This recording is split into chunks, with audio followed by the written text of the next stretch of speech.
Hello and welcome to Jerry's Live. My name is Michaela Westra and I will be your host today. And as you can see, we have a guest with us. This is Scott Stevenson and he is the brand ambassador for Daniel Smith.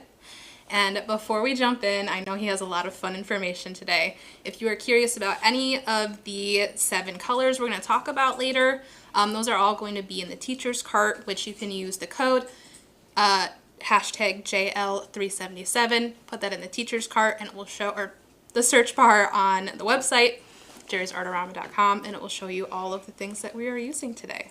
But with that, I'm going to hand it off to you, Scott, so we can jump right into the fun stuff. All right, thank you. Hi, everyone. As we mentioned, my name's Scott Stevenson. I'm a brand ambassador for Daniel Smith.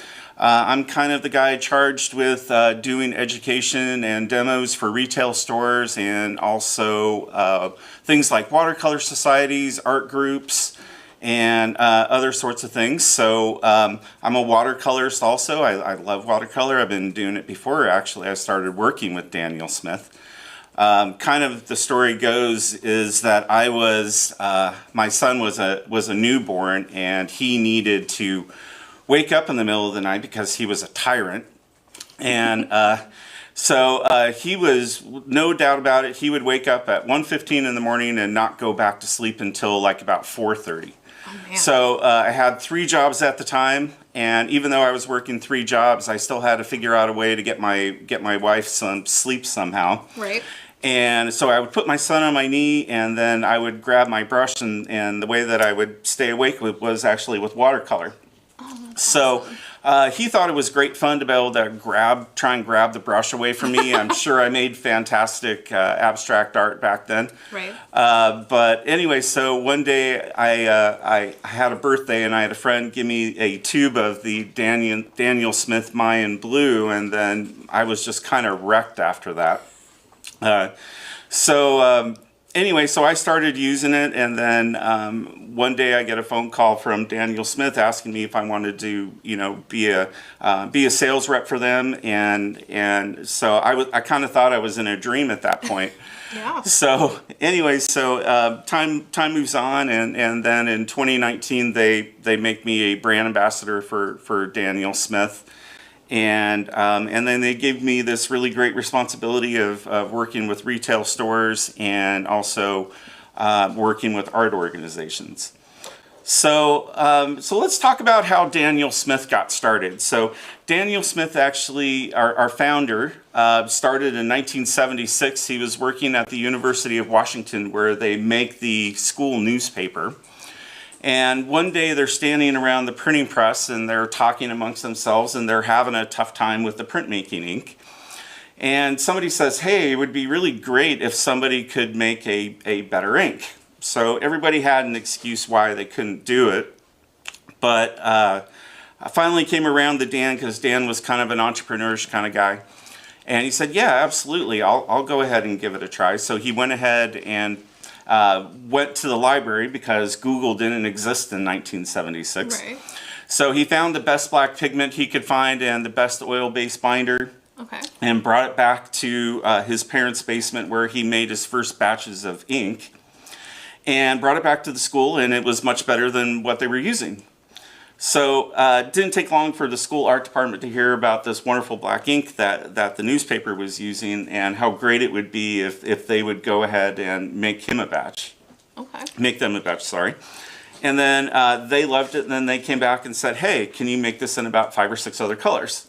So Dan went ahead and made it in about 5 or 6 other colors, and suddenly the school's ordering a lot of ink. And he's having to work like 17, 18 hours a day just to keep up with his day job and then making the ink in the evening.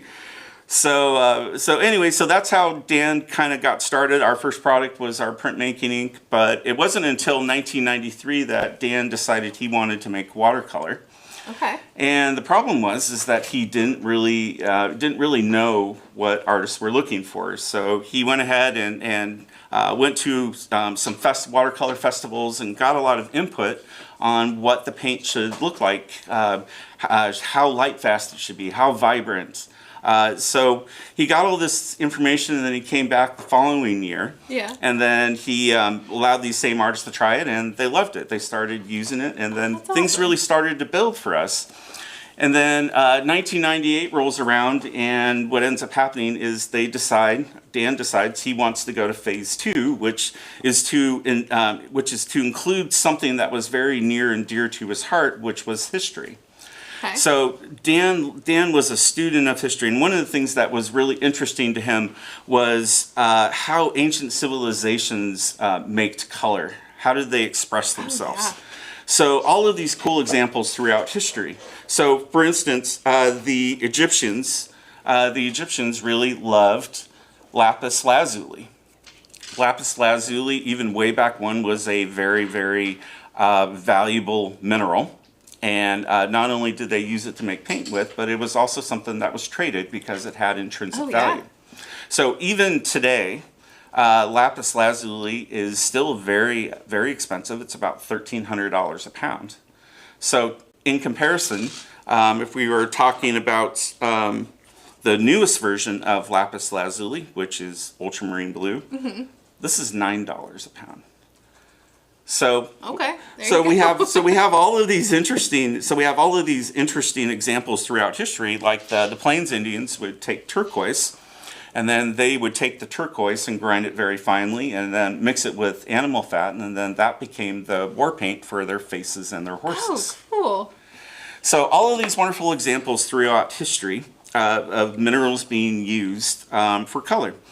So the big challenge that we had at Daniel Smith was, how do we take these minerals and process them down small enough so that we can actually use them for pigment? The problem that we had was that the methods that these civilizations had just wasn't very viable in terms of the amount of product it could produce for paint. So we had to figure out a new process, and that process is called PrimaTek, which is short for primitive technology. So anytime you notice one of our tubes that has a P symbol on it, that is your kind of your heads up that particular color derives from a mineral. Oh, that's awesome. So 1998 comes, and we start introducing all of these new colors based on minerals, and then we had to figure out what the new process was going to look like. So what we ended up doing is that we ended up using 4 different mills. Okay. And when we go to make a batch of paint out of a mineral, we'll break off a piece about the size of a watermelon. Okay. So we start really big, and then we put it in our first mill, which is what we call a jaw mill. And what that jaw mill does is it puts gentle pressure on the mineral and causes it to break into smaller pieces like this, so about the size of your fist. Wow, okay. And what's important is that all of the mineral that we use, they all have things that we call crystal structure. So we want to break it along the crystal structure. So when we put pressure on the mineral, it causes the mineral to break along those fissure lines. And then most of the time we're talking about pieces that are about this size, and we get about 8 to 10 of them out of that watermelon size. Okay. And then from there we have another mill, which is what we call a hammer mill. And the way that works is it has a clamp that goes around the mineral, and then the machine operator can push the mineral against the blade, and it'll remove all of the products away from the mineral that we can't use. Okay, so like when it has multiple different minerals in one. Right. Okay. Or just different things that are a part of it. So if you look at the gray part of the mineral here, we're able to gently remove the part of the mineral that we don't want and keep the part that we do want. Cool. So now we're talking about pieces that are about this size. Okay. So to me, this is where the exciting part of all of this is. So what we have next is what we call a ball mill. And this ball mill, to me, is really where all the magic happens. Okay. So basically, you have this spinning cylinder, and it has about 1,000 or so ball bearings in it. Okay. And then the mineral, we load it on the side, and it tumbles against all of that mineral and causes it to break into something that is super, super, super small.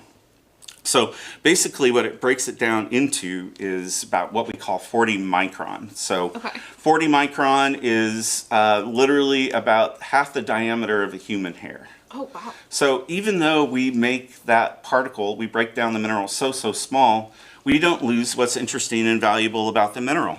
So it could be the beautiful granulation that you see with bloodstone. Or it could be the interesting shimmer that you get from red fuchsite. Which, let's go to the overhead. I want you guys to see that. It's such a beautiful stone. Like, look how shiny that is. And then he was saying it's kind of shimmery. The pigment, like the crystalline structure stays. It's kind of like when you have mica in your paint. It's very, very shiny. Mm-hmm. You guys able to see that? Or maybe we should go to the dynamic? Yeah. Okay, let's try the dynamic camera. So this machine is really where I think all of the magic happens. So basically it converts the mineral down small enough at this point to be able to so we can use it actually for pigment and paint. So really fun. This machine actually is so loud. Imagine for a moment taking a bag of marbles and putting it in your clothes dryer and turning it on. So it's that same noise. It's super, super loud. Oh, I imagine. I had a rock tumbler at home at one point, and I was tumbling rocks, and I just left it going because it's supposed to go for several days. Mm-hmm. And I got a call from my apartment complex, and they're like, hey, there's a really loud noise coming from your apartment. I was like, oh, that's my rock tumbler. Oh, it's crazy. It's crazy loud. But it's just remarkable how through this process we can turn something really big and make it small. Right. Small enough to use for pigment. So that is how we take these beautiful minerals and turn them into pigment. We have a full-time mineralogist that actually works for us, and he goes all over the world and sources all of this beautiful mineral. So for example, the lapis lazuli here, we actually source this from Chile. Okay. If you look at amethyst, we get that from Brazil. Wow. Okay. So we literally get mineral almost from every corner of the earth. Even serpentine comes from Tasmania. Ooh. So we get literally mineral from all over the place. So what's really important for us though is that when we do that, we have to be able to source enough of it. So we source and maintain in our synthetic colors and our mineral-based colors 15 years worth of product on hand. Wow. That we maintain at all times. So it's also not just the mineral, it's also gum arabic, which we use to make our paint. We even have 15 years worth of tubes on hand. Oh, wow. So we are crazy about kind of protecting our operation from things like that. So why so much? So, first of all, our key thing is that we want to be consistent in whatever we do. Yeah. We want to, first and foremost, when we source that much, especially when we're talking about mineral, we want to make sure that we provide the consistency in color. Mm-hmm. So consistency of color is the number one reason why in minerals we have so much. The second one is really more economic in the sense that when you maintain that much, it helps to keep your costs flat over time so you don't have to constantly spike prices over things like tariffs and things like that. And then the third reason is really just to kind of protect our supply chain so that we always have product to supply to our customers, our artists. Right. So we maintain all of that at one time. So just to kind of give you a little bit of behind the screen, we only have three things that go into our paint. It's either the mineral or pigment, gum arabic, and distilled water. Do you know what gum arabic is? I do, but if you asked me to define it, I don't know if I would do it justice. All right, so gum arabic is actually tree sap. Okay. And it comes from the acacia tree. So most gum arabic is actually sourced from the Sudan. Okay. And what ends up happening is they have to wait for the tree to become 10 years of age before they can start harvesting the gum arabic. So basically, it's not like a tap that they put into a tree. Right. The sap actually accumulates in the area where the branches kind of come together, and then farmers will actually come and pluck the gum arabic off the tree. Oh, that's cool. Yeah. And then, so besides gum arabic, then we also use distilled water. Distilled water, it's not so much that we're protecting the pigment per se, as much as we want to protect our process. Okay. So let me ask you this: what do you think is in tap water that we may or may not like? Lots of minerals, I know. Minerals, yeah, like calcium. Okay. So calcium is that great stuff that leaves the film on the showers and stuff like that. Not good. Yes. What other sorts of things can you think of? Oh, I don't know. Is there like any other like Fluoride? Yeah. Yeah. Okay. Chlorine. Okay. So all of those things are typically found in tap water, and those are things that we call variables. And the problem with variables is it makes your processing consistent.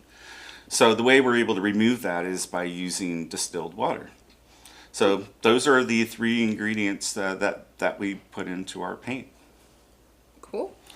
All right, so what we have kind of next in the process is we bring these ingredients together and we have what's called a mixing station, and it's like a big mixer. And it churns the paint at a really high rate of speed and kind of really works hard to bring the pigment together. Because pigment on its own doesn't want to bind, it wants to kind of separate. So you have to use what we call a mixing station, and then it literally beats the pigment into shape so that it'll attach to the gum arabic and the distilled water. Okay. So all sorts of interesting things that happen there. And then from there we use what's called a 3-roll mill. And that 3-roll mill does a couple different things for us. It changes the texture of the paint to where we want it to be. Okay. We can also refine the pigments itself to a particle size that we want to use. Yeah. So that 3-roll mill is real important, and the way that it kind of works is that it has 3 cylinders, and those cylinders are all spinning in opposite directions. So cylinder number 1 is spinning clockwise, cylinder number 2 is counterclockwise, and then cylinder number 3 is clockwise again. So the paint comes up over the top where it meets cylinder number 2, where it creates this tearing effect. Okay. And it allows the particles to get surrounded by the gum arabic. So that 3-roll mill is really important. It really helps us to get to that refined or that extra grind to where we feel our paint operates at its best. Okay. Okay. All right. So kind of this is the part where we sort of talk about some of our testing and things like that. So we're going to talk about things like lightfastness and granulation and those sorts of things.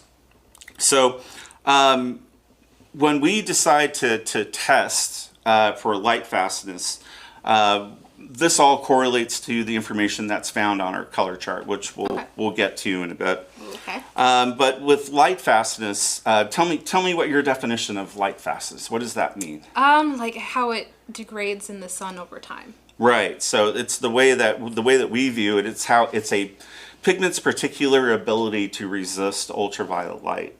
Okay. And certain pigments do a much better job of that than others. So we want to test for those. Yeah. So what we do is that we make a paint out similar to something like this. And what we'll do is we'll put it in a machine called a xenon phaedometer.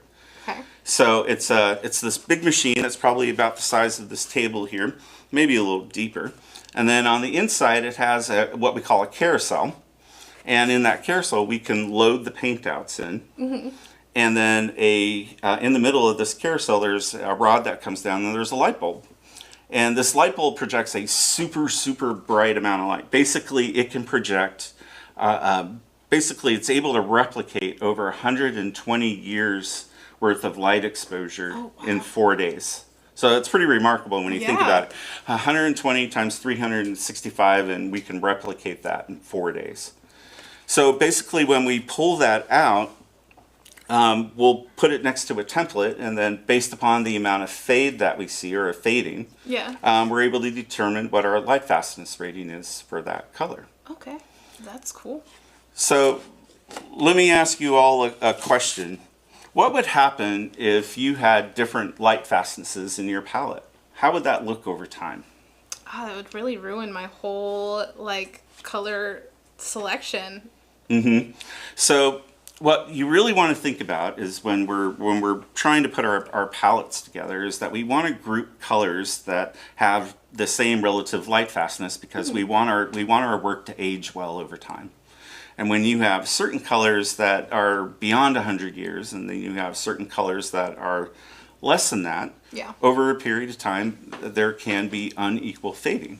Yeah. So it's always really a good idea to really look at your palette and strategize a bit about not only how will this look now, but how it'll look in the future. So in choosing colors that have a similar light fastness really help to kind of balance how things will look in the future. I like that tip. Yeah. So we also test for consistency. So every single batch of paint we make is tested to make sure it's consistent from batch to batch. And we have, it feels like there's a machine for everything at Daniel Smith. But this machine is called a photospectrometer. And the photospectrometer really helps us to zero in on consistency. Okay. So basically the way this machine works is that it has, it's like a box and it's attached to a computer. And then there's a little black handle that you pull forward, and then you put a little chunk of the paint out in the window, and you close it, and then the machine sends light into the surface of the paint out, and then it basically assigns a value to the intensity of the light as it comes back. Ooh. So let's say, for instance, that hematite burnt scarlet here is a 75. Okay. So for us, every single batch has to come in at either 74, 75, or 76. Okay. Or it's bad news for the batch paint. Okay. So we're very, very, our big thing is consistency, and we don't let anything out the door that we don't feel meets our standard. I love that. So that's the reason why you'll never see us do a student grade paint. You'll never see us really do anything other than what our core competency is, which is creating professional watercolor. Nice. All right. So those are really the two big things that we're doing in terms of testing. Mm-hmm. We also, of course, do send our paint off to ASTM to make sure it passes their standards as well. Right. But really, once we get to this point, we're ready to kind of put our paint in tubes, and our tube machine is actually our only automated piece of equipment in our entire factory. So this machine, while it could seem very boring, it actually does other things that are important. So when we go ahead and fill the tube, the tubes will come in upside down like that, and this will be open. The tube filling machine will then inject the tube with the right amount of paint, and then we'll have one of our factory workers who will put the crimp on, and what they also do is that they'll go ahead and stamp a batch number.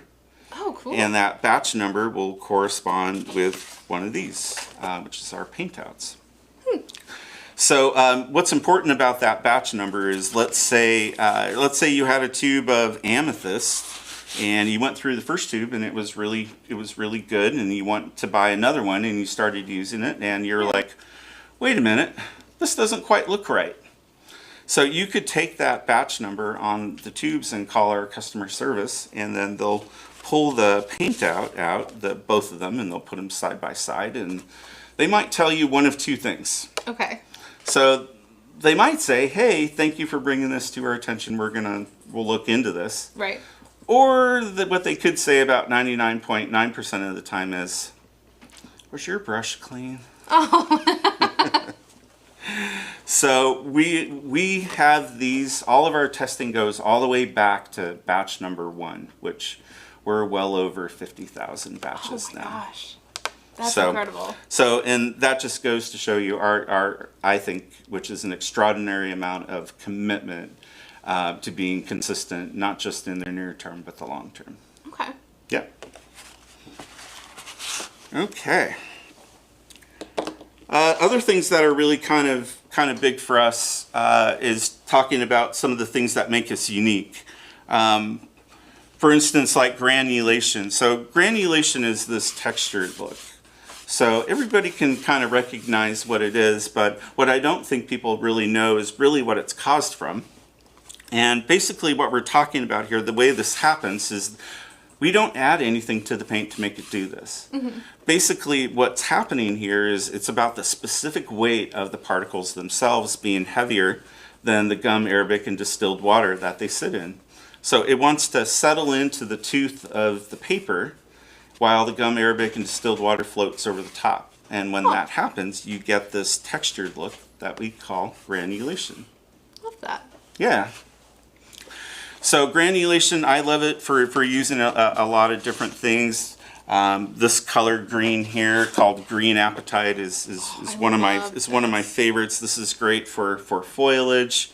And really, I think the reason to use granulation is that it does a much better job of replicating what nature can do than I could ever do with a brush or a pen. Let's show them in the dynamic because this is just so beautiful. And this is actually one of the colors that you were going to kind of spotlight for us today. Absolutely, it's definitely my favorite green for landscape. Yes. All right. Perfect. So granulation really just makes things easier to replicate what happens in nature. So even with things that are like buildings and things like that, we could look at a color like hematite, for example. Hematite is great for buildings and also urban sketching because it has that two-dimensional look to it, or dual tone look to it. So great for doing street scenes and things like that, where as we look at brick and things like that has texture. Right. So it just does a really good job of replicating what texture looks like. That's so cool. I'm actually very excited to play with these. Oh yeah, all of these are some of my favorites, and actually some of our better selling colors also. Okay, one of my favorite topics is quinacridone. Okay. So quinacridone. So everyone always asks, what does that word mean? So let me ask you this: what does quin mean in Latin? I don't know. Is it a number? 5? 5. Okay. Cridone in Latin means ring, so it means 5 rings. So if you were to look at a quinacridone pigment under a microscope, you would see that the molecular structure has 5 rings. Okay. So that's where that word comes from. So quinacridone is a family of pigments, just like phthalos are a family of pigments, just like perylines. So each different pigment has a different DNA, just like you and I have different DNA. So the quinacridone pigment really just means 5 rings, and it's about the molecular makeup of the pigment. So other things that kind of make quinacridone unique and interesting. I have all 14 right here. So these are all 14 of our quinacridone colors. So quinacridone colors, they were actually, or quinacridone itself was actually discovered in the 1890s, but it wasn't really produced in mass until the late 1950s when the DuPont Paint Corporation decided to make these colors for a automotive manufacturer called Toyota. Oh. And the first color that Toyota ordered was... Is it red? Nope. Quinacridone red? Quinacridone gold. Oh, really? So that was the first color that Toyota ordered. So anyway, going through time, it took quite a while for these colors to really kind of surface in the art materials world, but Daniel Smith found them first, and it looks like we're going to be probably one of the last ones to have quinacridone. Oh, wow. So as we're kind of hearing now is that quinacridone colors are becoming more and more scarce, but the good news is John Cogley, our current owner, he found the last remaining stockpiles of quinacridone, all of our quinacridones, and now we have enough quinacridone to last us for the next 20 years. Wow. Yep. That's incredible. So Quinacridones are just amazing colors. What I really love is really just kind of the diversity of color here, how we can go from a purple all the way to a orange. And they're able to make all of these different colors just by changing kind of the setup, or what we call markers, on that molecular diagram. So when you do that, when you change the markers, it changes the way that our eye interprets the color. So just think for a second, if you had a crystal and you put the crystal up to the light and you moved it, you see different colors, correct? Yeah. Yep. So same idea. So you move those markers and it changes the way that light refracts. Oh, that's so awesome. Yeah. Yeah. Quinacridone colors also most of them are transparent, so they layer really well. They, if you like to do color layering in terms of building depth with color, they're all wonderful for that because they have transparency, they're transparent, and they're just wonderful, bright, strong colors. Yeah. Yeah. And that's another. We have the Quinacridone Gold to look at today. Yes. Quinacridone Gold is one of my favorite colors. I call it secret sauce because it doesn't matter what I blend it with, it makes everything good. It's the Frank's hot sauce of watercolor. I believe you. Very good, very good. So that's quinacridone. Cool. Do you want to tell me anything in particular about just the Quinacridone Gold? We might as well talk about these beautiful colors. I'm actually going to start painting with them. Excellent. So kind of the setup that we have here is Quinacridone Gold is really the color that it's super strong. So it naturally wants to kind of repel the pigment away from other things that you're working with. So it's really one of those great additive colors that to add depth, add pop, because it's just so strong. Let me kind of show you. We were playing around with this earlier, and Scott had a really cool technique that he was showing me. I have some green in the background here. He was saying that once you like lay down the green apatite, and then you grab that Quinacridone Gold, he was saying if you just touch it in there, kind of moves all the other colors out of the way. You can really see how it pushes the other color, the green apatite, away. So what's really fun about that is if you're going to do fall foliage, for example, this is a great way to do that, to add those beautiful intense greens along with some red to be able to get those fall foliage colors. That's beautiful. Oh, I just love that color combination. Mm-hmm. And then did you have anything about the green apatite now that I'm green messing apatite? with it? Yeah, green apatite is it has on its own, it has a duality it has dual values to it. You could get lots of different looks from it just by the amount of water that you have in your brush. So it's actually a very versatile color to be able to do a lot of different things. Yeah, this is such a pretty green. Oh my goodness. And then did you want to show off because I know we talked about lightfastness, and we might be curious about how each of these is with lightfastness, maybe some pigments, like this might be a good time. It's probably a good time to talk about the color chart. Yeah. So the color chart really, the reason why we have it is to help you make wiser choices with the colors in your palette. So we provide a lot of great information there. One thing that's really important about the color chart is that it's designed to give you all sorts of information like lightfastness and staining and those sorts of things. So let's just talk about some of those things that you'll find in the color chart. The first thing that you'll see there actually is what do our colors, or what format do our colors come in? So our colors will come in a 15 mil tube, which is kind of what we've been showing. A 5 mil tube, which is a little tiny tube. Okay. A watercolor stick, and a half pan.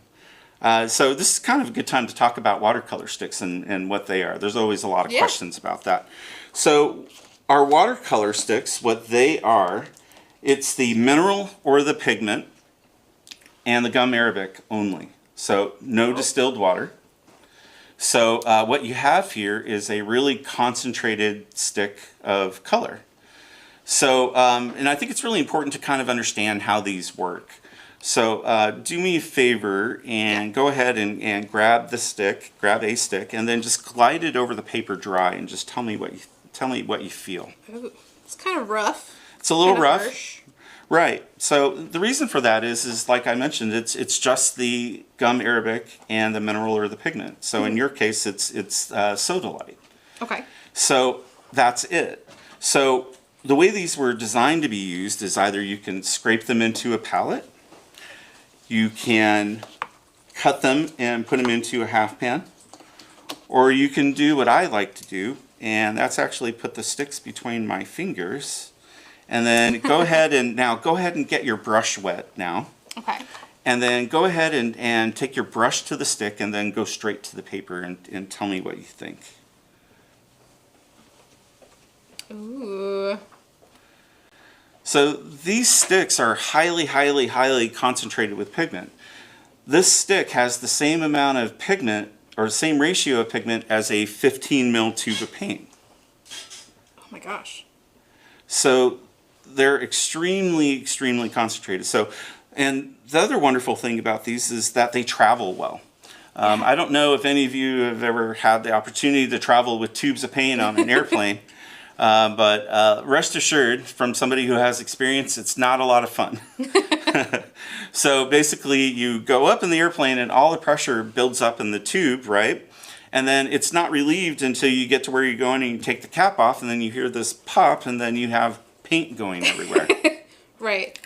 So what's nice about these is that they're dry and that they travel really well. You can even take these in your carry-on and take them on the plane. So I was on a trip to Rome. Okay. And from California, it's a long ways to Rome direct. Right. So I had an 11.5-hour flight, and one of the ways I was able to stay busy was actually taking my watercolor sticks, and I was actually able to paint on the plane. And TSA actually thought they were crayons. It was pretty funny. Oh, really? So, but these sticks are really awesome. They're available in 62 different colors. And they're also a really good value, too. So every stick is the same price at MSRP. So they all have the same price. So what's nice about that is there are some colors, like Serpentine, for example, that is actually a Series 4 color in a tube. But when you buy it as a watercolor stick, it's less than a Series 1 tube. Huh. So they're really they're just an awesome value, and they're really portable, and they're really kind of fun to play with when you start to kind of think about the possibilities. You can even mix colors on the tips of these as well. Oh, can you really? Yeah, you can. Here, that's Moonglow. So what you can do, is you can mix on the top of the sticks, and it doesn't harm the stick. There's no contamination. Ooh. And when you're done, you just take a paper towel and you just dry it off and put them away. Oh, that's so fun. Yeah, and we actually sell these little cases that you can put your sticks in for when you travel. I love that. Yeah. Very easy and fun to use. So that's what our colors, when we talk about format, and those of you who downloaded the color chart, that's the first piece of information we give you, is just what the colors are available in. The second piece of info we tell you is what the lightfastness rating is on our colors. So we talked about how we tested and how that influences this part, but probably fun to talk about in terms of lightfastness, the colors that maybe we don't think about as not being light fast, but are really good to know about. So we're talking about colors that are like opera pink, for example. Opera pink actually uses a dye in order to make it fluorescent. For us, what we do is we still use that dye, but underneath it, we have Quinacridone lilac. So when the fluorescent part of this kind of fades, what you'll be left with is actually Quinacridone lilac. That's cool. Yeah. So another color that a lot of folks don't necessarily know that is fugitive is alizarin crimson. Alizarin crimson, you know, everybody's favorite mixing red. Yeah. It's actually a fugitive color. So alizarin crimson is fugitive, and when it fades, it wants to kind of go to a pink. So all of this is really important. So when you look in our color chart, if you see a Roman numeral 1, that means that the color is light fast beyond 100 years. So if we're talking about, say, a quinacridone color, a lot of those colors are even light fast beyond what we can even test for. They're that far off the end. So a 2, if you see a 2 on there, that means that it's light fast for 100 years. 3 means it's 50 to 70, and for any color, like I mentioned, that is fugitive, we give it a 4. And those are just, there's really only 2 colors in our line that are fugitive. Now, I know we had, sorry to interrupt, I'm loving all this information, but I know we have some questions. Yes. Well, first, can you show the travel case one more time? Because I think we missed that when you were showing it off. And does each little section open individually? Yes. So they all open individually. That's so cool. That's so fun. You can even separate them. These will even tear apart. So if you want them individually, you can do that too. Ooh. Yeah. And then our second question was about the quinacridone gold. Yes. Is that a hue or is that a true pigment? So the original quinacridone gold was PO49, and that original shade of quinacridone was discontinued in the year 2000. So at that time, most of the other paint manufacturers had to change to a blend to replicate the original PO49. So for us, it's keep going. So anyway, everyone had in the year 2000, everybody had to change. We found the last remaining stockpiles of it, and it lasted us until 2017. So in 2017, we had to go to a different combination of pigments in order to replicate the original PO49, which we are now with PO48, pigment orange, 48th shade, and nickel titanate yellow, PY150. But yeah, we still get beat up pretty hard about that today.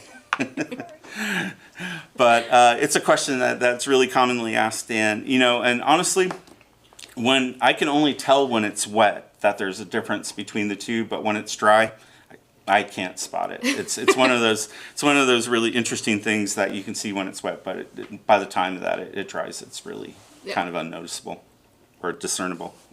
Have another question? Yeah, in general, do the watercolors dry lighter or do they dry pretty true to color? I think it depends on a number of things. I think it depends on the amount of water that you have in your brush, because I think the amount of water can cause maybe it to change a little bit more over time, but generally speaking, our colors do dry pretty close to wet. That's what I was thinking. Thank you. Mm-hmm. Okay, just to kind of keep going with the color chart, the other thing we have to talk about is staining. So our colors have different staining abilities. So, and really what that means to us is that every pigment has a different ability to want to stick to the fibers of the paper. So certain colors artists like to lift with. And however, certain pigments aren't always that easy to lift because of how easily they want to bind to the paper. So, so we have a system, we have a 1 through 4 system. So if it's a 1, it means that color is non-staining. And what that means is that about 100%, you can soak up about 100% of that color. So if you wanted to create an effect and you want to be able to lift almost completely, you could lift that color and there would literally almost be nothing left. A 2 means that that color, you can lift most of it, but it'll leave behind kind of a glow. Okay. And a 3 is a medium staining color, and that's really where artists have got, or those of us, we got to really start be careful, because we may not be able to lift as much of that color as we want. And then a 4 means that's a highly staining color, and that's literally like spilling red wine on white carpet. It is not coming up. So it's always good to know these things, because if you're trying to achieve a certain technique, you need to choose colors that are going to help you to do the things you want. All right, we tell you which colors granulate and which colors don't. So that's this beautiful effect here with bloodstone, this textured effect. We recognize that some artists want granulation, and then there are some that don't. So we want to make sure and tell you which colors granulate and which ones don't. Which all of these here are granulating, am I correct? Yes, they are. So we have the Quinacridone Gold, which we talked about, the Green Apatite, Genuine. Mayan Blue, you said, was your favorite. Do you have any fun facts about that? So Mayan Blue. So you're probably asking yourself, what's the deal with Mayan? So basically, what this is it's a technique that the Mayans used to create pigment. And what they would do is they would take this particular type of clay that they had, and then they would infuse it with things. So in the case of Mayan Blue, they would actually infuse it with indigo, and then that creates the color Mayan Blue. That's cool. So and we have different ranges. So the Mayan Blue Genuine is the one that lives in our PrimaTek area. And that one is really one of my favorites, and how I kind of got started with this, because it just works so well with so many different other things. For instance, I like the Mayan Blue with the Quin Gold. It creates some beautiful oranges and greens. It's also just versatile to have as just as a deep blue. What was that color combination you said? I want to mix that. Mayan Blue and Quinacridone Gold. Okay. Can't go wrong with Quinacridone Gold. You can blend it with everything. Secret sauce. Secret sauce, you got it. Very good. Other parts of the color chart that are important is the transparency of the color. So if you are trying to do layering techniques, let's say you're going to use an underdrawing. Okay. Are you going to take an opaque color and go over the top of an underdrawing? Probably not. Yeah. Because what happens? It'll immediately remove my drawing. It'll remove your drawing. So understanding the transparency of your colors is really important. It's also great because it's a predictor about how a color will interact with other colors in your palette. So if you are trying to do a color layering technique, the second you introduce a opaque color into that mix, you lose everything that happens underneath. So it's important when you are trying to do color layering activities or techniques that you're using colors that are transparent. So understanding the transparency of the color really helps you to make wise decisions about your color blending and how everything will work together.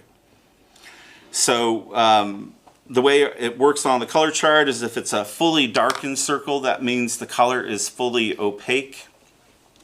If it's a half circle, it means it's semi-transparent, so you're going to get some of that transparent nature with it, but not as much as you could have with a transparent color. Mm-hmm. And then a clear circle means that that color is fully transparent, so then you have all the options open to you. Wow, okay. Yeah. We have another question? We do. On YouTube, we were wondering what the difference between the sticks and the tube paint was as far as like granulation, if they had different pigment size. Granulation is the same. It's the same particle size in the pigment. So there's no difference between the granulation that you would get in sticks versus tubes or even half pans. And I actually have a little bit of granulation going on in the top corner of my painting here. That was from the Sodalite stick. So up here in the corner you can really see that granulating texture. Mm-hmm. Okay, let's talk about some of the other colors that you have here. We talked about the Mayan blue. Or let's talk about Sleeping Beauty turquoise. So Sleeping Beauty turquoise comes from the Sleeping Beauty mine in Arizona. So that's probably the question that I get a lot is why Sleeping Beauty? No, we didn't rip off Disney. It actually is the name for a mine in Arizona. And actually what's really interesting about Sleeping Beauty is that the mine closed in 2006. Basically, this particular shade of turquoise we've used a lot in jewelry. And in 2006, the miners hit the water table and flooded the mine. And that mine is no longer producing turquoise. It's actually producing copper now. So Sleeping Beauty as a color is just stunning. It granulates. It has a kind of a warmth, a warm turquoise to it on the bluish side. Very fun for Southwest themes. Also, it's a great blending color to get to other things too. Another color, of course, that would work with Quinacridone gold. All right. I also see that you have amethyst there. Oh, yes. And what's really nice about amethyst is that it actually shimmers a little bit. If you look at this, does it? If you look at this close here, you can see that it reflects light some, and that is because it has natural mica associated with it. Let's try that dynamic camera so they can see a little bit better.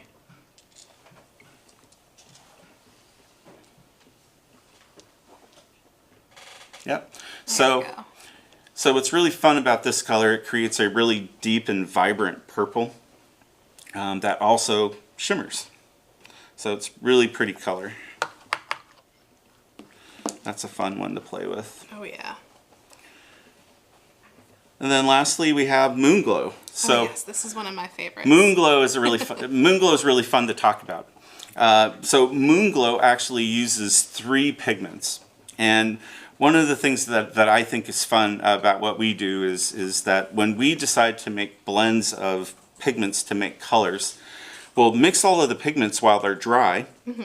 And when we do that, it causes static electricity to build up between the particles and causes the particles to want to bind. And then the pigment performs more like a single pigment. So it's the reason why you could take a color like Moonglow and even introduce a little bit of Quin Gold and it doesn't make mud. So think about that. It's kind of crazy. It's 5 pigments. Oh yeah, I did that down here. I mixed the Moonglow with that Quin Gold. Yep. So we're really all about the chemistry at Daniel Smith.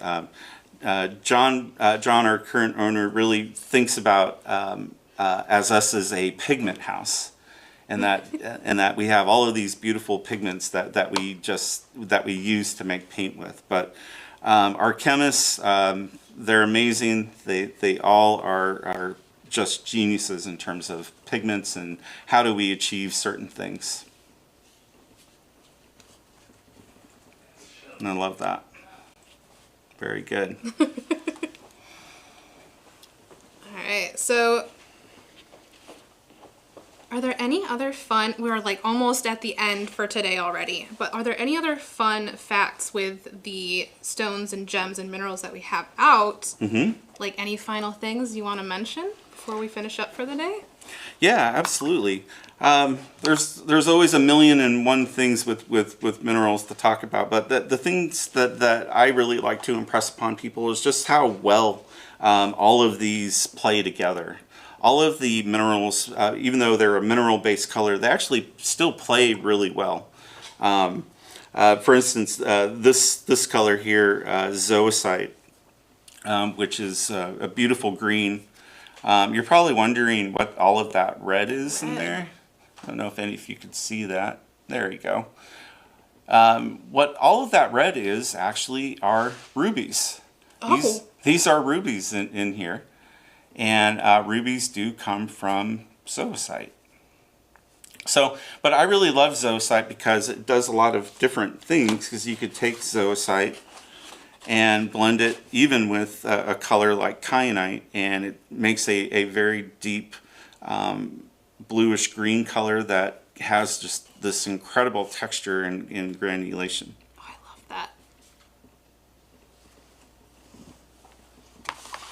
Okay. All right. Are we, no final questions?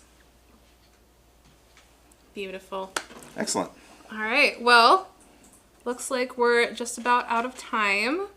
So thank you so much. I loved all of the information you had for us. You do have a giveaway, it sounds like. We have a couple giveaways. Yeah. So we have 3 giveaways. And our lovely moderators, Amanda and Jillian, will be able to put a link for a document so you can sign up, use that document, and we'll pick 3 winners. There's 3 different giveaways. We have a 12 half pan set of, I believe it's Colors of Inspiration. The 6-pack of PrimaTek. Yep. And a set of sticks. Yes. So all fun things to try and explore with. Just wanted to say thank you to you all. It's been a fun time. Yeah, of course. And if any of you ever have questions, feel free to go to danielsmith.com.